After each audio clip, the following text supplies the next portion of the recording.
दोस्तों, आपका हमारे चैनल में स्वागत है। आपको जैसा कि मालूम है, हमारे चैनल में रोज़ एमसीक्यू लाए जाते हैं जो नीट के बायोलॉजी सब्जेक्ट के लिए बहुत इंपॉर्टेंट है।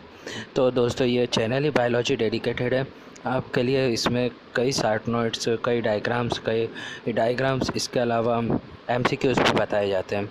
तो दोस्तों, इसी सीरीज़ में हमारा क्वेश्चन बैंक चल रहा है, जिसका ये पार्ट 3 है।